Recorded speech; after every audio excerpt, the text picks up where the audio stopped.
Está com quase 50 anos que aconteceu o caso Maria Sintra, uma mulher de Lins que relatou ter visto, e não só isso, mantido contato com criaturas de outro mundo, extraterrestres. E a investigação foi feita oficialmente pela Força Aérea Brasileira na época. E tudo isso está arquivado. Ninguém tinha bisbilhotado a papelada. Mas o nosso jornalismo, sim, teve acesso a esses documentos secretos até agora. Roda a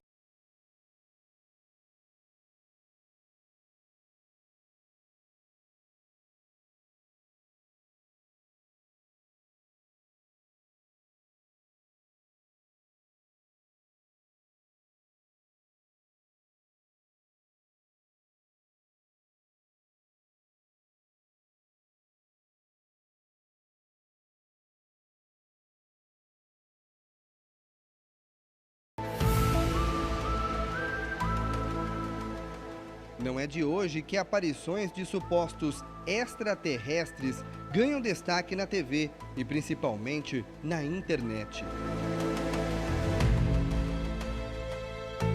E nessa sempre ficamos pensativos.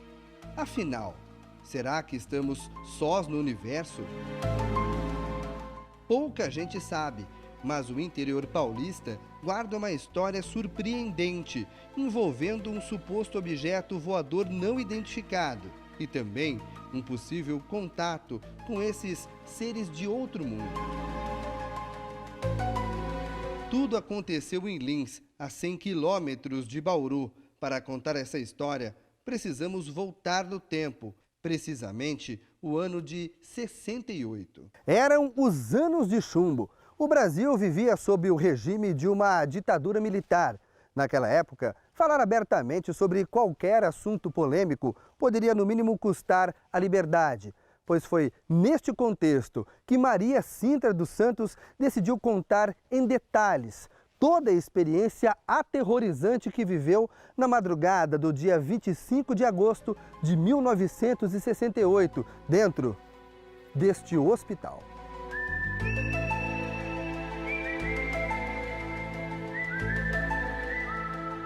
Ela era funcionária deste hospital, um gigantesco complexo que atende pacientes psiquiátricos. Ela diz ter sido testemunha de algo jamais relatado no Brasil até então. Numa entrevista a um radialista da cidade, Maria contou como acordou em plena madrugada por um barulho estranho. Eu estava dormindo, quando eu acordei com um barulho, que nem uma embreagem. Abri a janela, quando abri a janela, vi uma mulher lá embaixo. Peguei e disse para ela, espera um pouquinho que eu já vou aí, abrir a porta. Levantei, abri a porta, quando abri a porta tinha uma mulher com altura média, clara, pegou e eu dei a garrafa para ela, eu segui o bebedouro. Segui no corredor, abri a porta e entreguei a garrafa para ela, ela pegou e bateu assim no meu ombro, embaúra, embaúra.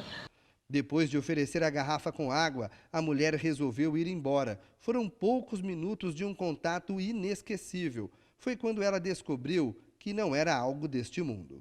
Ela veio de pegar e ir para o caminho, ela entrou no canteiro. Quando ela entrou no canteiro, tinha um aparelho alto dessa altura assim. Ela entrou com a maior facilidade. Entrou, o mesmo barulho que fez para descer, fez para subir. Subiu. Que escureceu tudo, apagou toda a luz, que no escuro ficou só aquele cartão iluminando. Daí eu gritei bastante, teve gente que ouviu, mas como é lugar de fazer internação, pensou que era internação que estava fazendo. Maria Sintra descreveu como era o objeto voador, que brilhava e tinha formato de um sino. Dentro do aparelho tinha outra pessoa, com uma luz cor de alpaca, a luz do aparelho era cor de alpaca, tinha outra pessoa. Que eu vi quando virou a mão, subiu. Tinha outra pessoa, mas não sei se é homem ou se é mulher. E tinha. Fino, e o finão. Você já viu o fino? Desse finão de ferro? Era o formato desse finão. A história marcante caiu no colo dos militares. Naquela época, a cidade de Lins já era sede de um grande quartel do Exército Brasileiro. E logo, eles trataram de entrevistar a funcionária do hospital. E não foi só isso. Oficiais da Força Aérea Brasileira abriram uma investigação formal para relatar ao alto comando tudo o que ela tinha visto e presenciado. Os documentos que o jornalismo da Record TV Paulista teve acesso são do Arquivo Nacional e foram abertos só agora, depois de quase 50 anos. Muitos estão apagados parcialmente, mas mostram o relato de Maria Cintra aos militares. No documento, ela conta em detalhes a experiência. A mulher chegou a fazer um desenho de como era a suposta nave. Fotos dos militares mostram a janela de onde ela teria visto. E o mais surpreendente, a mulher indicou no chão o local exato do pouso. Quem morava aqui na época se lembra da movimentação dos militares. Aos 91 anos, seu Plácido diz que o caso gerou pânico em muita gente. Muita gente que não saiu de casa, ficou, vamos dizer assim, amedrontados e ficaram em casa em pânico, pensando que se ele saía, ele podia ser raptado, ele podia ser levado. Então, interessante que o que eles falavam era o seguinte: ele poderia ser levado pelo disco voador e depois não voltava mais. Então, esse foi o comentário geral da época. Seu Didu também é morador antigo de Lins e hoje um historiador. O caso foi de tanta repercussão que ganhou um mural no museu da cidade. Até hoje, é impossível falar da história da cidade de Lins sem deixar de lado o caso Maria Cintra. Isso aqui virou atração turística, né? Quer dizer, vinha gente de tudo quanto é lado para a noite, em torno do aeroporto, ou naquele tempo ainda estava construindo a BR-153, o pessoal ficava lá num lugar ermo, né, que dava para ver bem o céu. Então, virou loucura. A repercussão da presença de disco voador em Lins foi tão grande que tinha uma firma de São Paulo chamada Fotóptica, não sei se ela existe, é uma firma muito antiga, né? Que vendia material de filmadora, máquina fotográfica e tal. E um dos anúncios que ela fez, inclusive no jornal Estado de São Paulo, no Estadão, né, dizia que então ela alugava máquina fotográfica, alugue uma máquina fotográfica para tirar fotografia do céu de Lins, do disco voador exatamente. Estudiosos em casos de extraterrestres dizem que a história de Lins é uma das mais importantes da ufologia brasileira e até mesmo mundial. Afinal, Maria Cintra viu e teve contato com o suposto ser de outro planeta, o chamado contato imediato do terceiro grau. O caso Maria Cintra, ocorrido no dia 25 de agosto de 1968, na cidade de Lins, é um clássico da ufologia brasileira. Este caso, ele tem uma importância sui generis no Brasil, porque ele foi investigado pela Força Aérea Brasileira. É interessante vocês saberem que o cenário, né, o contexto onde se desenrolou esse importante caso da década de 60, é que no Brasil já tinham sido catalogados no ano de 1968 70 casos, sendo que desses 70 casos, 33 casos ocorreram somente no período de agosto até outubro, sendo que desses 33, 13 casos ocorreram na cidade de Lins. Tem outros casos também famosos, além do Maria Cintra, que são o caso Turibo Pereira, que aconteceu lá na região também, e vários outros casos, inclusive no sanatório mesmo.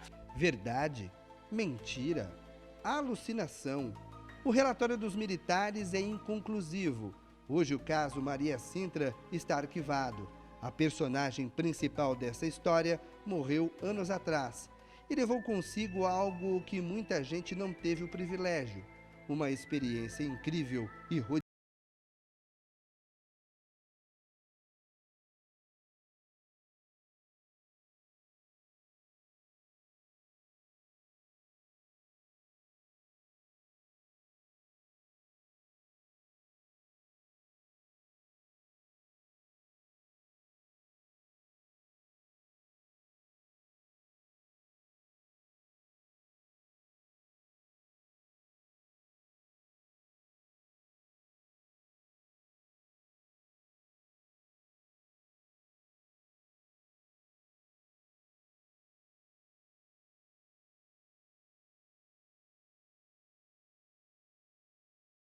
Virou para o dia 20 de janeiro, 1996 passava a ser um marco na história da ufologia mundial. Naquela data, o primeiro acontecimento de que se tem relato foi a 1h da manhã. A 10 quilômetros de Varginha, um casal de agricultores acordou assustado com o barulho dos animais agitados. Aí ela olhou e viu um objeto passando aqui, rapaz. Ela me chamou. Eu olhei, vem, o que é isso? Aí eu vim. Mas ele estava passando a que altura, mais ou menos? Ah, tinha uma altura de uns 5 metros, mais ou menos. Baixinho? Baixinho. Tava pertinho, então. Pertinho. E te deu ideia de ser o que aquilo na hora? Quando você viu aquele... Na hora eu falei pra mulher assim, o que é isso aí? É um submarino? Porque tava flutuando aqui, ó. Poucas horas depois, às 9 da manhã, crianças que brincavam no bairro Jardim Andere, na zona sul de Varginha, teriam visto uma figura estranha dentro de uma construção. De acordo com um relato, o ser se parecia com uma pessoa e um animal ao mesmo tempo. Os bombeiros foram acionados e, segundo testemunhas, teriam capturado a criatura com uma rede e a levado para a Escola de Sargento das Armas do Exército, a ESA de Três Corações. Horas depois, e a notícia já corria a cidade. Porém, mais uma aparição ainda estava por vir. Por volta de 13h30 da tarde, 2 irmãs e uma amiga voltavam para casa quando resolveram pegar um atalho por uma trilha nesse matagal. O que elas não imaginavam é que a partir dali seriam conhecidas mundialmente. Eu vi uma criatura baixada, com a pele marrom brilhante, os olhos vermelhos e 3 chifres na cabeça. Então, na hora que eu vi aquilo, eu saí correndo. Mas eu tenho certeza que não é gente vestida. O suposto ET teria sido capturado ainda naquela noite por 2 policiais que o levariam para o hospital regional da cidade.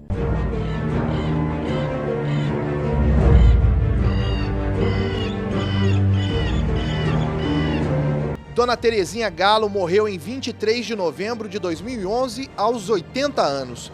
Em abril de 1996, ela participava de uma festa de aniversário com poucos convidados em uma área de eventos do Zoológico de Varginha. E quando saiu para fumar, o susto. Uma criatura estranha estava na mureta, bem próximo dela. Ele tinha a boca rasgada, grande, o olho saltado, muito vermelho, igual farol de carro. E ele ficou me olhando, e eu olhando nele. Mas ele não me passou nenhuma mensagem.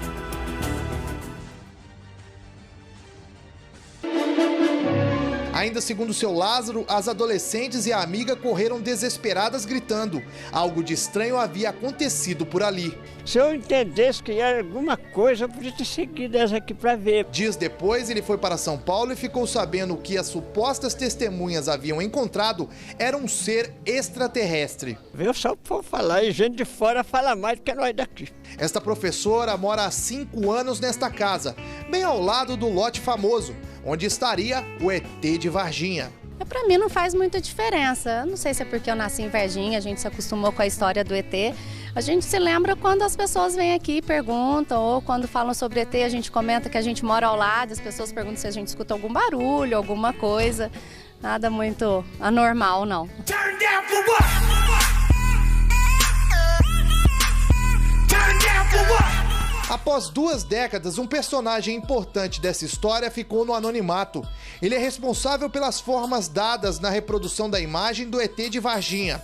Desenhos que ganharam esculturas hoje espalhadas pela cidade. Em 20 anos, ele viu o retrato falado ganhar o mundo e a mídia sem nem mesmo sequer receber um crédito. Apenas um registro no livro do ufólogo Ubirajara. Esse assunto só voltou depois de 20 anos, né? Nós estamos aqui conversando. É a primeira vez que eu falo sobre isso. Vinícius conheceu as jovens que teriam avistado a criatura. Segundo o repórter cinematográfico, elas estavam muito assustadas e em nenhum momento entraram em contradição sobre as características do suposto ET. Tanto é que foi até interessante que quando eu gravei com eu pedi para ela mostrar o tom de marrom. Ela mostrou na cozinha um tom, né? Era esse tom. Aí com a outra eu falei assim, era um marrom escuro. Ela falou assim, não, é um marrom claro. Então ficou diferente do que a outra havia dito. Aí eu pedi para ela mostrar, falei, então me mostra na cozinha.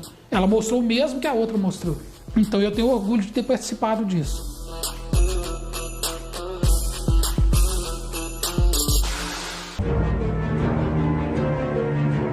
os mistérios não param. Um dos policiais que teria participado da captura de uma das criaturas morreu alguns dias depois da ação. Ele não teria se protegido e, de acordo com os relatos, teve contato físico com o suposto ET. A demora na liberação de um laudo inconclusivo e o enterro sem velório intrigam. O médico que atendeu o soldado na época é o Dr. Cesário. Segundo ele, a morte de Marco Eli Xerezi ainda deixa dúvidas. Na véspera do dia que ele internou. Ele não tinha absolutamente nada. E uma infecçãozinha de urina. E não era infecção de urina que foi assim, já vinha evoluindo há muitos dias. Foi de um dia para o outro. E o mais intrigante também, vamos supor, é que duas infecções, é muito raro ter duas infecções com duas bactérias. Uma no pulmão ou no rim, diferentes. Ele não tinha nenhum precedente, mas nenhum mesmo. Então o caso foi ganhando contornos cada vez mais densos. Em maio de 96, Dona Luísa, a mãe das meninas que teriam visto a criatura, recebe a visita de 4 homens bem vestidos com terno e gravata. O que eles queriam? Subornar a família. Ele queria que a Valquíria, fosse num programa e mentisse que não tinha visto nada. Falou pra gente que estava indo lá, que eles era a mina de ouro, que nós nunca pensávamos em tê-la. Hoje as testemunhas só gravam entrevistas sobre o caso mediante pagamento de cachê. Um inquérito policial militar foi publicado em 2010 pela revista Isto É. No documento, o tenente-coronel Lúcio Carlos Pereira, encarregado na época do IPM, concluiu que o ser avistado pelas 3 jovens nada mais é do que um morador do bairro Jardim Andere, conhecido como Mudinho. O homem estaria agachado e encostado no muro no momento em que as meninas passavam. Durante as gravações deste especial, nós encontramos o morador, que, segundo as autoridades, é o pivô de toda essa história. As meninas avistaram aquela entidade, aquele ser ou aquela criatura, às 3h30 da tarde, em pleno sol, um calor de verão. No entanto, no inquérito, esse fato aparece como tendo acontecido com uma situação de iluminação, como se fosse já à noite, o que a gente sabe que não é verdade. Fora outros detalhes que o Exército foi manipulando e transformando para poder apoiar a ideia de que o fato não teve nada a ver em termos de ufologia. Em nota, o Centro de Comunicação Social do Exército, em Brasília, afirmou que o caso foi encerrado com a conclusão do IPM e que não há nenhum documento que trate de assuntos ufológicos nos ET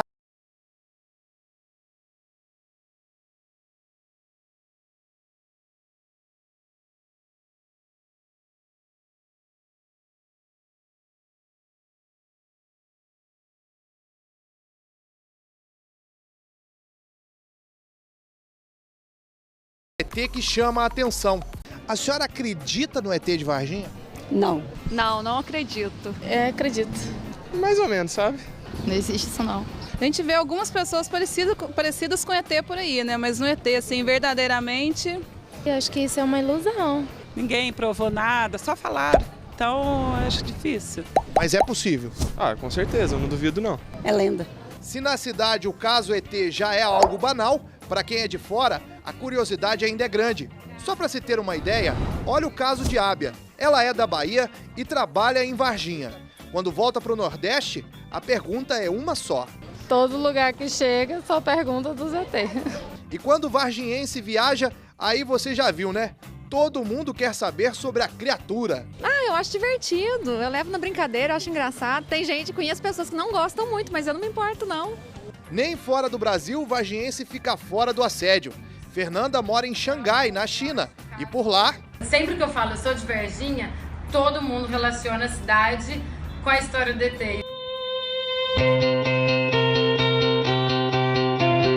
E mesmo depois de tantos anos, alguns depoimentos ainda chamam a atenção.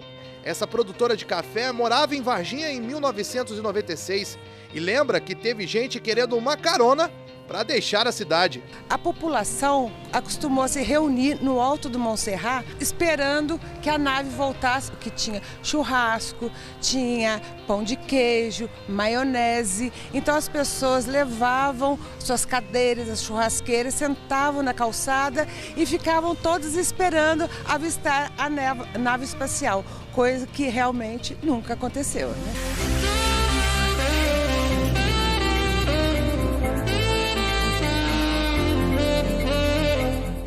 muitos ufólogos do mundo todo, os relatos, o suposto envolvimento e acobertamento das Forças Armadas são o suficiente para comprovar o aparecimento de seres extraterrestres em Varginha.